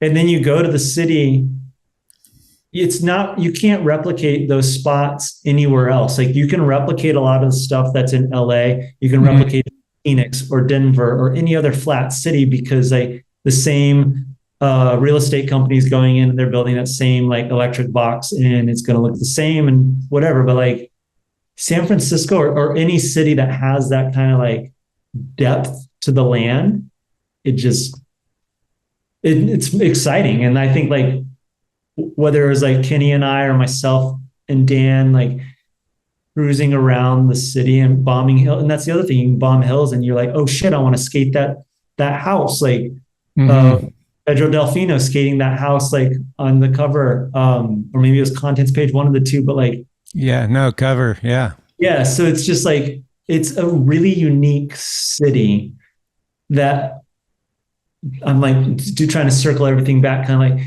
so like when we were talking about Mark, and for me, I'm like, it's like that you can actually see he's having a good time. And then like with the city, it's in skateboarding, it's less about stair counting or rail counting. It's actually being like, how did that skateboarder adapt to this environment? You're like forced to adapt to it. And that was like what really like appealed to me. You're just like, how do I figure out how to like make this something to skate? Yeah. I've like definitely like moved far away from that now, like because there's so many skate parks and I'm just like, oh, I just want like an outlet, a hubba, a good ledge. And they're so easy to find at skate parks. But like that offering in San Francisco is also what's beautiful when I watch videos of like new squads that are just like making the shittiest stuff skatable, whether it's like a curb or like something. Not to say curbs aren't legit, but like for me in my mind, I'm like a legit spot where I'm like, oh, it's like kind of crusty and it's out off of these like this banister or something. I was just excited to live in San Francisco. So anything that looked remotely skatable, I'm like, can you skate that? Can you like get up to that? Can you get out to that? Like even when I lived in LA, when I was doing Pop War, like I'd still try to do that approach there, like stuff that I'm like, wait, so everyone skates this way. Why don't you try to jump out to that? Right. Yeah, that's what skaters have that normal people don't have is when you're driving down the highway, you're looking at things from an eye that, wait, why are you staring at that curb cut? What the hell? Because look at what's right after it. There's this fence and then there's a bank on the, and they're like, huh? You know? Yeah. The turbulence of like, wow. Dude, what was one of the gnarliest things that you had on video that you either spent a lot of time, like that gap out at Alameda? Did that take you a long time? Like what was something that like maybe you had to go back for, or that like was just like the bane of your existence that you finally made it type of vibe? Like the MJ Ender, you know, like. I don't know if I have like one thing I can remember. Like anything that comes to mind is like definitely a gap out to something. Like I was really happy when I landed the gap out to lip slide in Los Angeles that Aaron Meza filmed at the end of Fully Flared. Like a shot, like I think he feeble grinded it super easy. Of course. And then like I think probably the one, I mean, the gap out to lip slide and gap out to 50-50 in Alameda was a battle of pain and stuff. And then I think like this nollie flip in Santa Monica when I lived there, like over that rail that like, I think Greco switch fronts I flipped it or switch flipped it. Oh, yeah.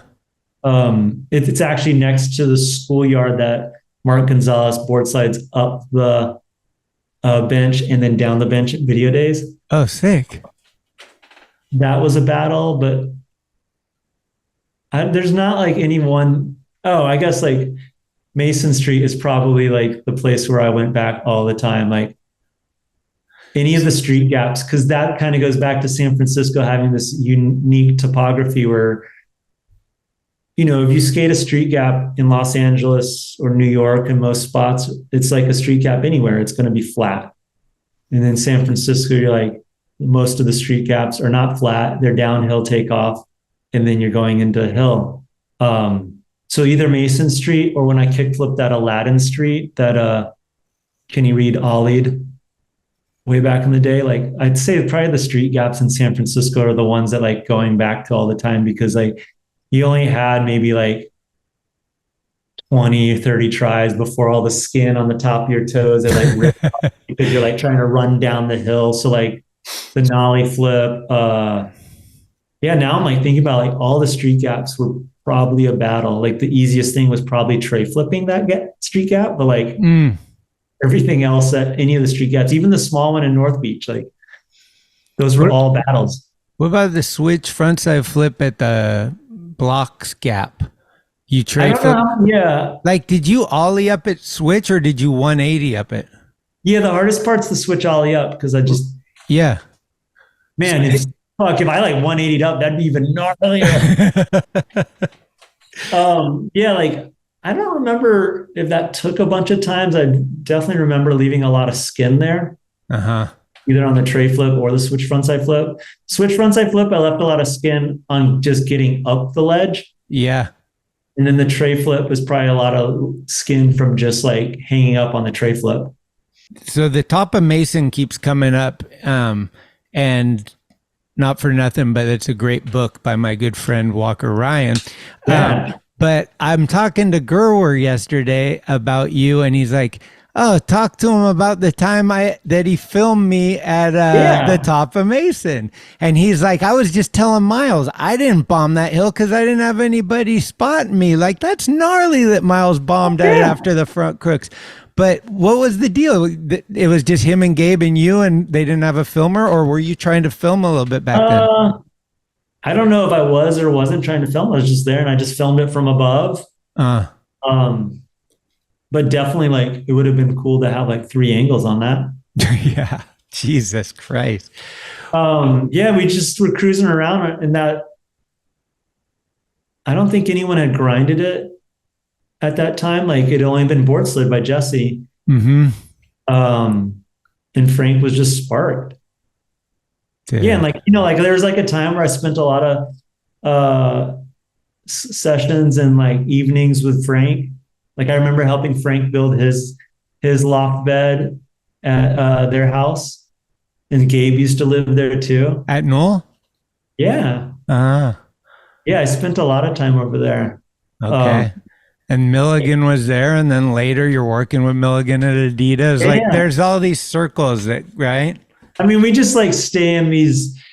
It's like a comfort zone. Like if we're going to a bar or a restaurant in a new far off land, you're going to hit up someone that like has a suggestion, and you're going to get the suggestion probably from someone that you feel comfortable with, that probably has some affinity to skateboarding. And then somehow you go into this bar and you're like, what the fuck? What do you think?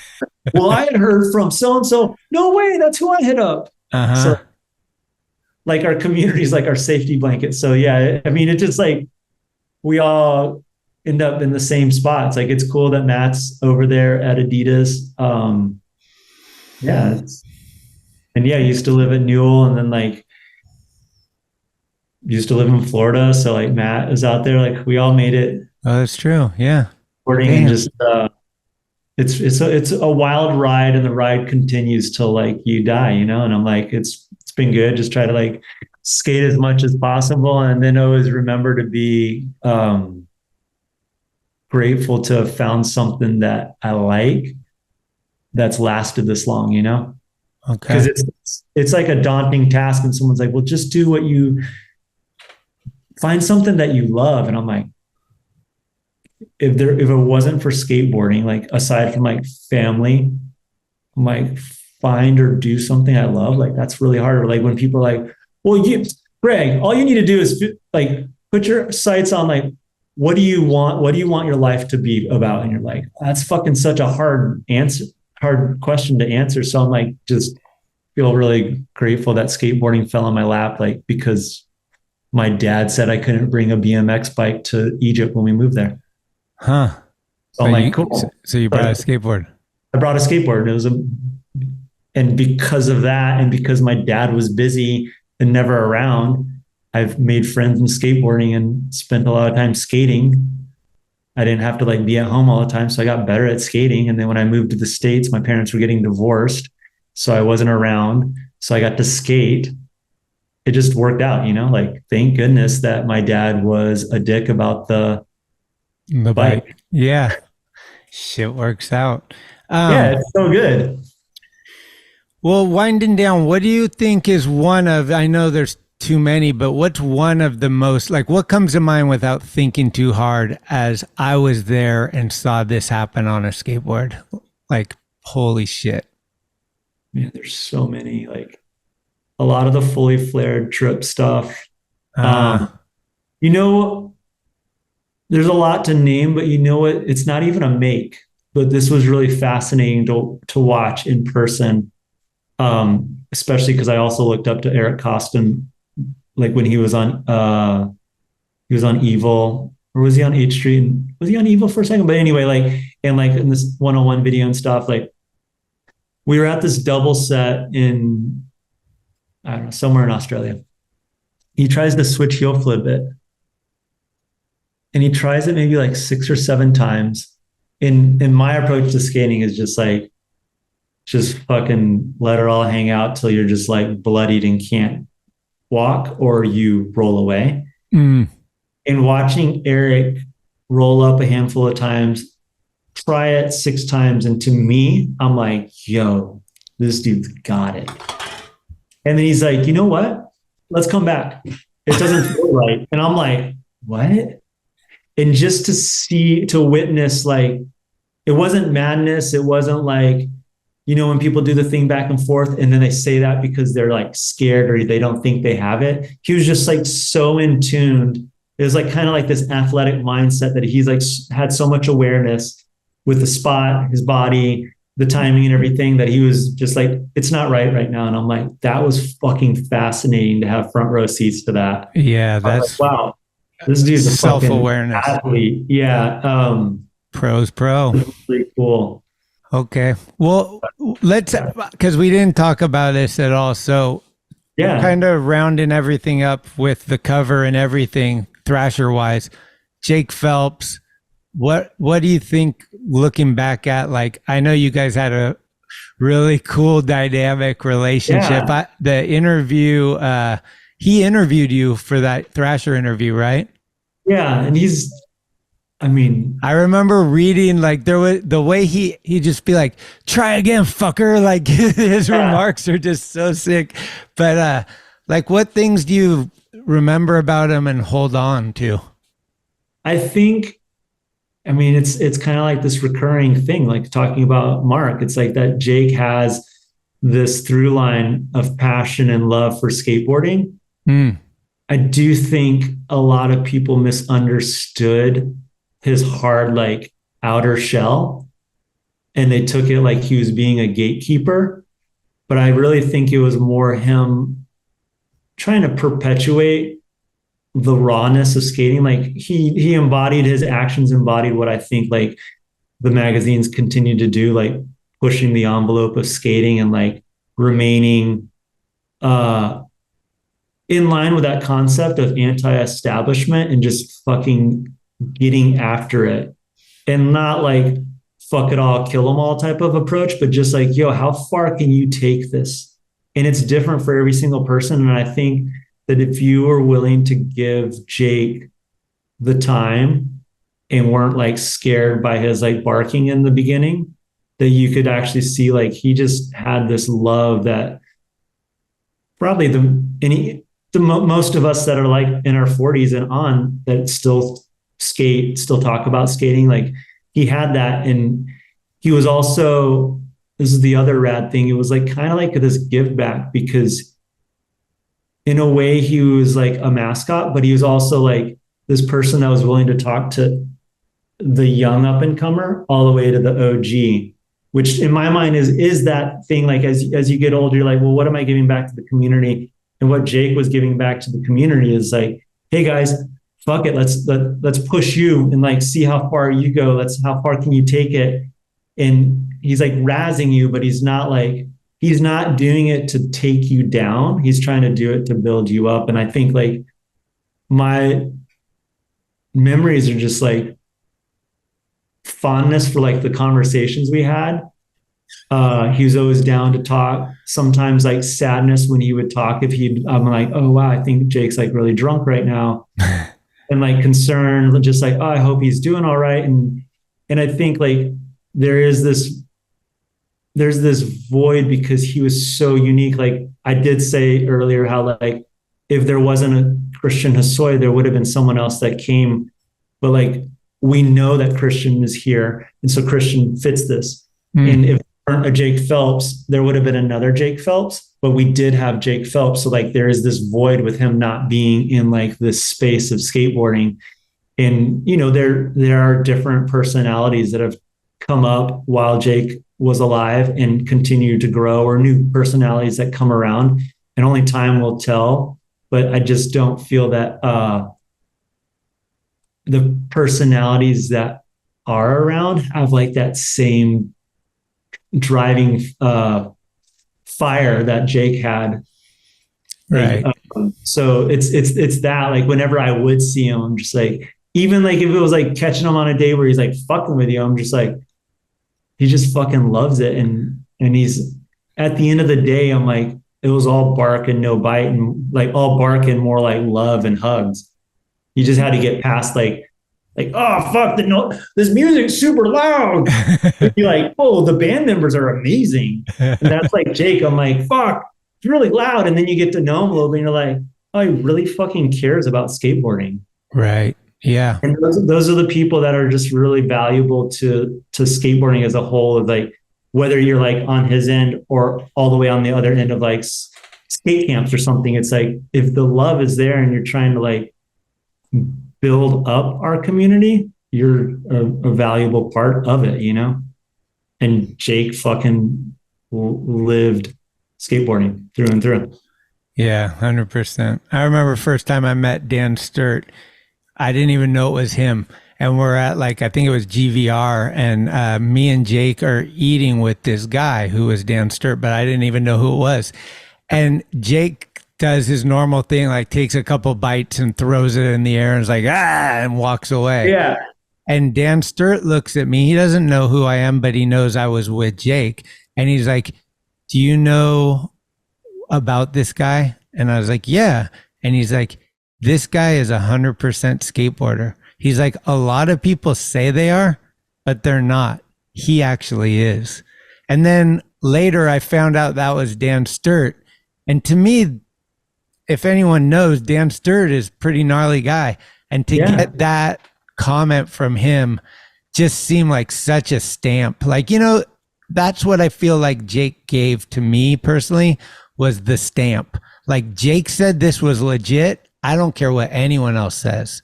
When he laughed or any approval from him, it was top notch. It was like, it was the fucking top shelf shit. You weren't drinking the piss, you know, you were fucking high. And that's what he was for skateboarding. He was a dude that just knew so much about it and was so opinionated and didn't waver. It was like this or no, not like, okay, I can kind of see that. No. It's this fucker. Like, that was what it was. And that was what brought me to the mag. That's what brought me to like, just everything was like his way of dealing with stuff. And sometimes it was fucking embarrassing, like for sure. Flying with the guy and just being in the public a lot of times was like, oh no, he just threw the soup back at the chef, like whatever. Like you're like, ooh, but it was never different. It was always the same approach with everything. And I always appreciated that. Like he was talking to the guy at Swan's clam chowder place, same way as he's talking to Satva about filming or whatever. It was just like, that's who he was. And so same thing what you said with Gonz. A lot of times I tell people that too, is like, that guy's weird, but he's pretending he's weird. Mark is just Mark. Like there's no fakeness. It's just who he is. And those are the people that are super special, is just like, you know, they are who they are and everyone knows that. It's not, I'm trying to be this guy or trying to be that guy. He's the individual. And I think especially, like no facade.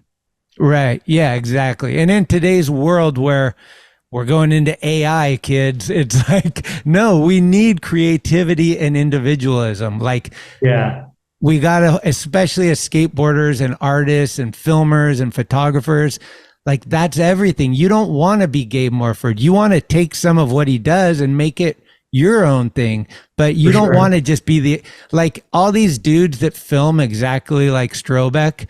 I'm just like, guys, come on. Like Strobeck did it. Like, you know, it's like when French Fred was rolling Longledge. It's like all of a sudden these things get popular and you're like, it's kind of forced, bros. Like, you know, so I just love the real ones and you can tell who they are, like a lot of time, you know, so. Well, I've taken enough of your time. What are you rolling on these days? What's your board and wheels and stuff? Same as always, like 8 1/4 something, right? Yeah, it's my last Impact Light dwindle board. It's an almost board. And it's got a little technology in it. I don't even think that they make that stuff anymore because obviously dwindles had its demise, but I had just the stockpile. So it's 8 1/4 by 32 inches. I got some 52 classic Formula 4s, but I think I want to try out just like the classic, not like they don't flat spot. I'm just like, I just want the OG shit. I love the classic. I'm in some indies right now. Indies? I haven't ridden Crux for maybe like a year now. Like, you know, Ron was running that program for a long time and then Alex White's doing it. Yeah. And they're I think she's working on like some new like bushings or something. Like I just was like having some challenges with it. So in the meantime, I was trying that, which is so funny because like back in the day, like I could like interchange between ventures and indies. So I have like one setup that's indies and one setup that's ventures. But the 825 trucks, that's kind of a new thing. I used to always ride an 8-inch wide truck. So it'd be like Magic Carpet Ride. I think I got some Swiss bearings right now, some diamond hardware. I think I'm still on diamond somehow. Ooh, that's nice. Nicky D. Like half diamond hardware and half like genuine parts hardware. Some mob grip.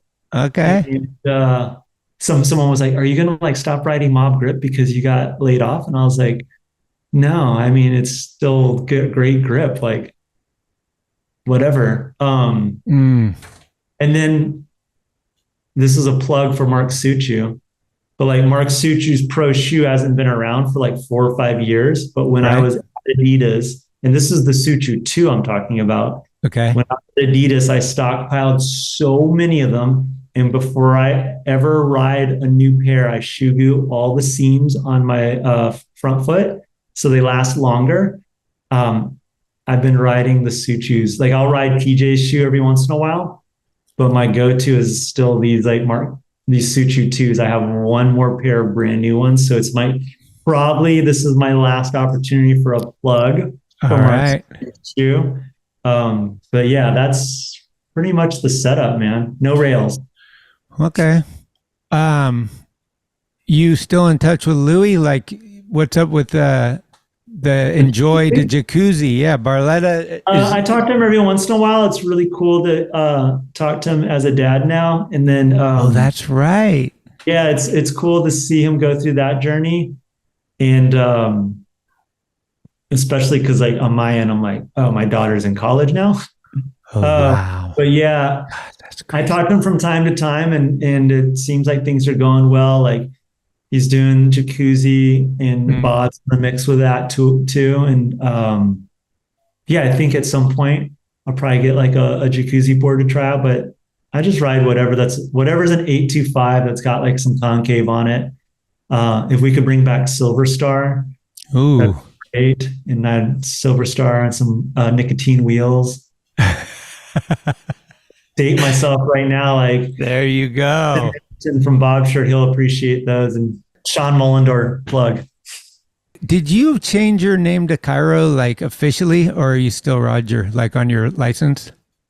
Yeah, legally it's not Cairo. It's just like everyone and everyone calls me that except for Uncle Sam and my mom. And it's just like from living in Egypt, I moved to the States and everyone was just like, "Where did you come from?" I'm like, "Cairo," and it just worked well. It didn't work well. It like stuck. And then like obviously in hindsight, I'm like, I think that's a great name to have on my board. So yeah. My mom would be so bummed. What about Michael Sieben though? Could we get a guest board on Roger skateboards? Yeah, I mean, don't you just need to get a Roger board? That's what I'm saying. I mean, they already did a Cairo board. Oh, did they? Yeah. Ah, okay. I was thinking he probably did do that already. I'm pretty sure they did one because yeah. Okay. Sick. Well, dude, Tulsa. I don't think I've been there. I mean, you're missing out. It's got a great music scene. It's a lot different than it was 5 or 10 years ago. Right. There's an amazing recording studio here called The Church. It's got a ton of history. Some good eating. There's some decent eating. It's like some good barbecue. You're 4 hours from Kansas City, 4 hours from Dallas, a couple hours from OKC.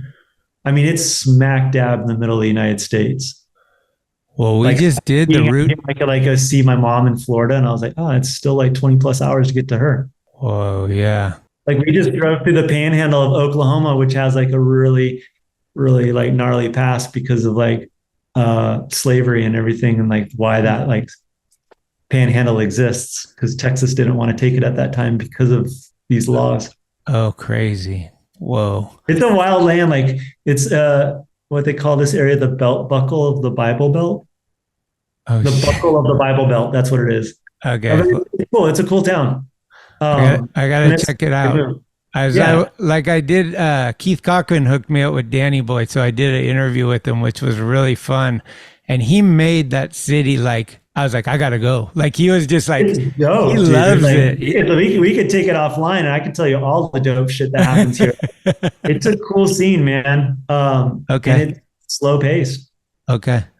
Well, it's good catching up with you, man. It's good to see. Thank you for the opportunity, and I appreciate you letting me blabber on and just talk about the good old days. Dude, for sure. Anytime. Like always a pleasure. I think last time I saw you was at China Bank somehow. Oh yeah. Jerry Gurney. It was maybe Skater of the Year week or something. Yeah. Yeah. Jerry Gurney did the layback. Just charging. Yeah, dude. Charging and fucking I'm drawing a blank. Why am I drawing a blank? I'm like the turf. Oh my God, not Navarrete. Oh, Sam Hitz. Yeah, Hitz was there. Yeah. I'm like, fuck. And I'm sure it was like, damn it, someone plugged Navarrete. Because I feel like I'm like thinking like OG, like OG days. But yeah, it was so sick to see you there. It was sick to see Sam because I hadn't seen him in so fucking long. But yeah, next time I'll see you on 6th and Market. Yeah, dude. Like in 2 weeks. Some pictures of that wildness. No, I'm gonna send them right now. Who are we looking at for Skater of the Year this year? Oh, dude. Is it Miles? Is that gonna? I feel like Miles. This might be his year. If it's Miles' year, I am gonna be so hyped because I've been a fan of Miles for so long, and like when I was at Mob, it was a fucking delight to be able to do a project with him. Like Miles, he's a great dude, and he lives in the city now. Yeah. Wait, who else? Who would you say is the top 10 contingency? Okay, so I'm not the dude that says this guy's part is supposed to be amazing. It's coming. I'm talking right now, October 7th, what I've seen. Yeah. I'm not like this part's coming, dude. You just wait. It's Curran Caples, TJ Rogers, Miles Silva, and Pedro Delfino. Nora is probably in there. That'd be awesome. And I don't know how that's all going to unfold. Like, I don't think the girls want a female skater of the year, but I don't know that they're on the level where they could be the skater of the year necessarily, because they're skating maybe just, I mean, literally it's like you look at what Nija's doing and you look at what Letitia Buffoni's doing, and they're not the same thing. Right. And as we're progressing and evolving, we do need to give them notoriety. So in my mind, it's like, until that point, why not have two things, you know? But I'm going to let the women speak for the women and stay out of that one. Well, I'm excited to find out who gets Skate of the Year. If maybe if there's some way for me to get back to the Bay Area for the party, it'd be amazing to see you in person. Yeah, we'll just do some slap. The double-sided curb, it goes like 40 feet and then has an escalator. So you could like board slide 60 feet if you're that good. Like, I'll just go skate the library instead. That's what I was telling the guy. I was like, all you're doing is bringing people to an area that there's a spot like a block away that they want to skate. Yeah.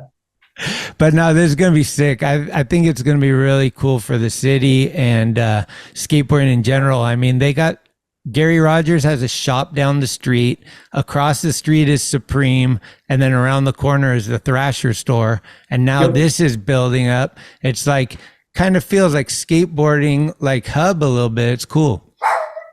That's amazing. Well, take care of yourself. And thanks again, dude. I really appreciate the time and everything. Stay in touch. So yeah. For sure. Take care, babe. Later.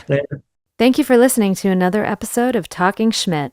You can subscribe to the show on iTunes, Anchor, Spotify, or anywhere you get your podcasts. When you subscribe, you'll get notifications every Tuesday of new episodes the minute they become available. Also, please leave reviews and a 5-star rating. It's the best way to help the show grow. All of the episodes will always remain free, but if you would like to help support the show, you can do so at TalkinSchmit.com, where you can pick up some merchandise like t-shirts, beanies, hats, and stickers. The website has an entire archive of all of the episodes, with extra photos and videos. Email us with any suggestions, comments, or ways that the show may have improved your life at talkinschmit@gmail.com. All interviews are conducted, edited, and produced by Schmitty. The intro music is Mary's Cross by the band Nature. A very special shout out goes to the executive director, Sharal Camisa. Shout out. Love it! This is Talking Schmit, where the Rolodex is deep, but the conversation is deeper. Keep the wheels greased.